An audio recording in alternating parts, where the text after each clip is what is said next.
not how you swing your sword. It's not about how sharp you are. But victory cometh by the Most High. But being a faithful servant allows the Most High to use you. Hallelujah? Hallelujah. Because if you're an unfaithful servant, the Most High cannot use you. Cannot use you in a time of trouble. So we have to prepare our vessels, our bodies, to be used by the Most High. In this case, we see Mordecai was prepared. Being a righteous man of the Most High, he was prepared to be called into battle. Because that was his spirit always. He was always ready for the battle. We're going to get Colossians 3, verse 17. We'll start with that. And we're going to review the history of why we're gathered here this evening. Colossians 3, verse 17. The book of Colossians, chapter 3, verse 17. And whatsoever you do in word or deed, do all in the name of the Adonai Yahushua, giving thanks to the power and the Father by him. Now I know everyone had a blessed Nicanor last night. Hallelujah.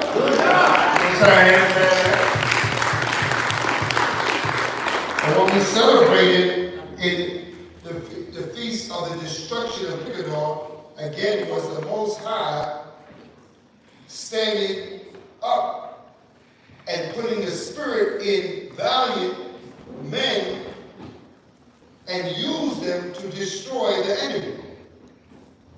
As it is written in the scriptures. But you have to be prepared to be used.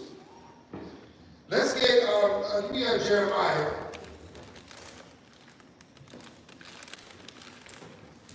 Um, 51, Jeremiah 51 and 19. Jeremiah 51 and 19. The portion of Jacob. The book of Jeremiah.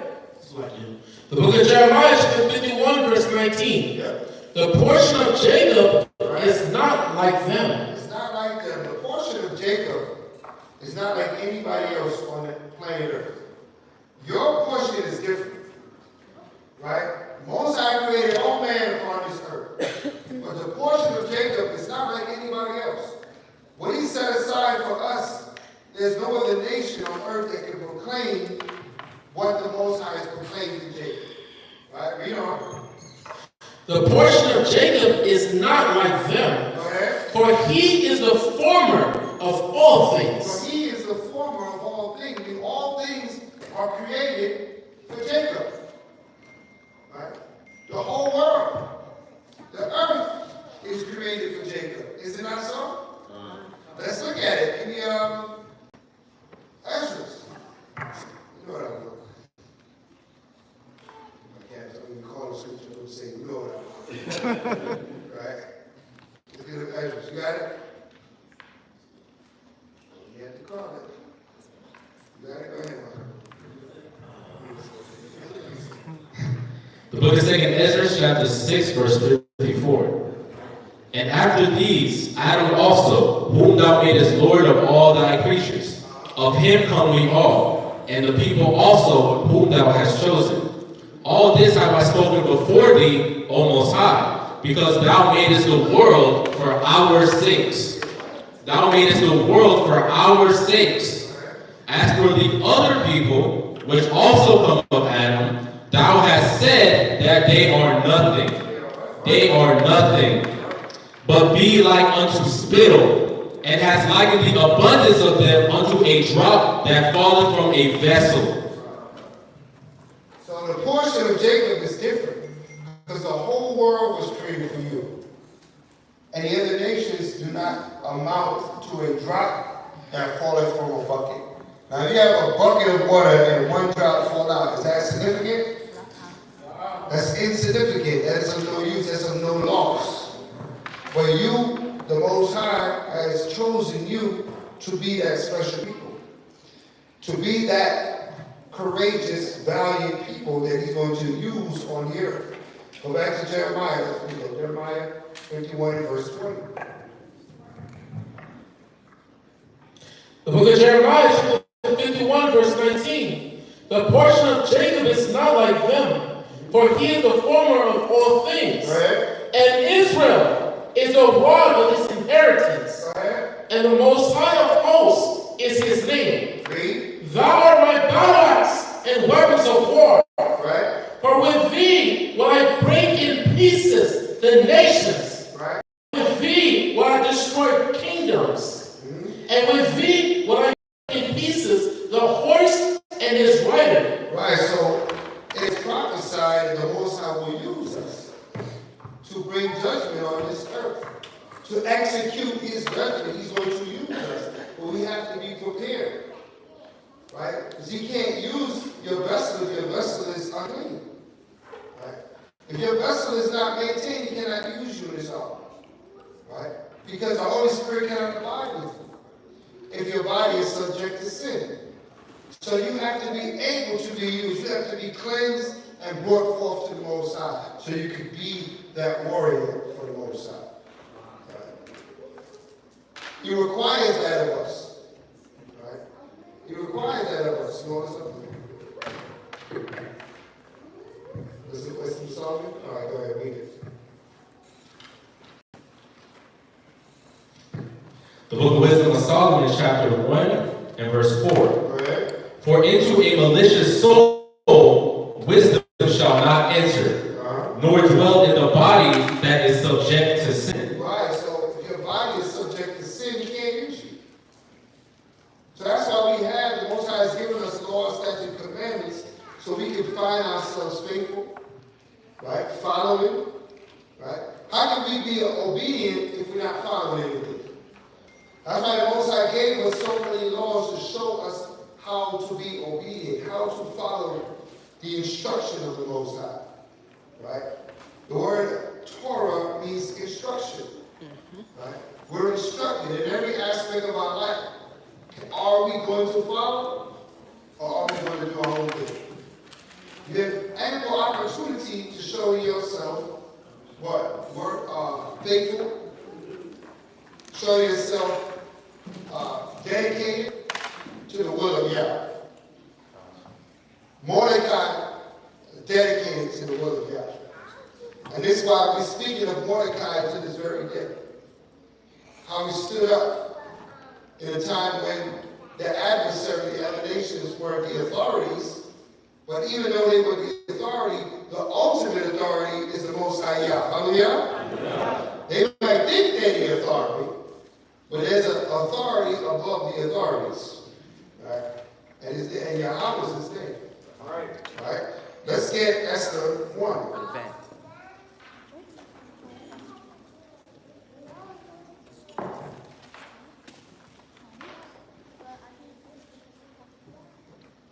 Esther 1 and 1. Now we're going to skip through these chapters, hit certain points and keep it moving, and we'll just explain as it goes along. However, you should read, you should all know the whole book of Esther. It's a good read, just sit there and read it right through, right? But we're going to just skip through for process of time, and we're going to go through some understandings according to certain verses. So let's get Esther 1 and 1.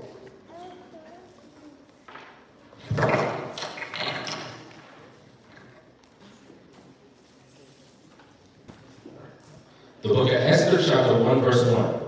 Now it came to pass in the days of Ahasuerus. This is Ahasuerus which reigned from India even unto Ethiopia over 127 provinces. That in those days, when the king Ahasuerus sat on the throne of his kingdom, which was in Shushan the palace, in the 3rd year of his reign, he made a feast unto all his princes and his servants. The power of Persia and Media, the nobles and princes of the provinces being before him. So, the power that was the authority in the earth at this time was the Persian Medes, right? Heathen nation, right? Today we might call them the Iranians, right? Or we call them the, some of the East Indian, the Persian and Medes. It's the two kingdoms that came together and became a ruling body. Okay, in that time period. All right, this is prior to the Greeks and the Romans taking place. This is their kingdom, so they're ruling at this time. All right, let's read. Verse 4. when he shewed the riches of his glorious kingdom and the honor of his excellent majesty many days, even 180 days. And when these things were expired, the king made a feast unto all the people that were present in Shushan the palace, with silver rings and pillars of marble. The beds were of gold and silver, upon a pavement of red and blue and white and black marble. And they gave them drink in vessels of gold, the vessels being diverse one from another, and royal wine in abundance, according to the state of the king. And the drinking was according to the law, none did compel, for so the king had appointed to all the officers of his house, that they should do according to every man's pleasure. Right, so they did according to every man's pleasure. So this was a party going on. Whatever pleasure the men, that's what they did. They drank, they ate, they hung out. Right? There was no biblical law there. This is the other nations. They do what they do. Right?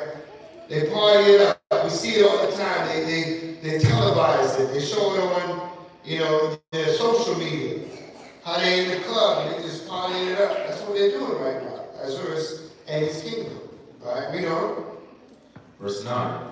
Also Vashti the queen made a feast for the woman in the royal house, which belonged to King Ahasuerus. Ahasuerus.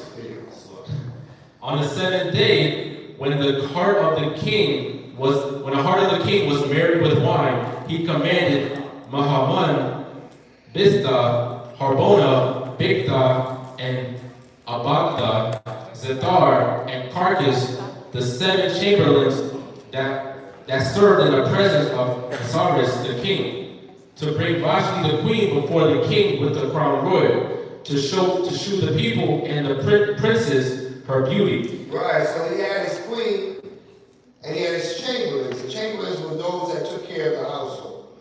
Right? They took care of all the manner of things that went down inside his kingdom, his palace. And he said, you know what, go get Vashti, my queen, and put on a royal apparel so she can show herself how beautiful she is. Right? Now mind you, they've been partying for how long? 180 days. How many days? Where they party for? How many days they were partying for?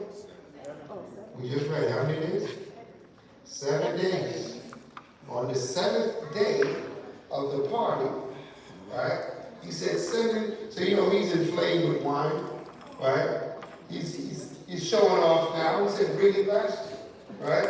Let her dance around and see how beautiful Vashti is, right? Let me show you what I got, right? Read on.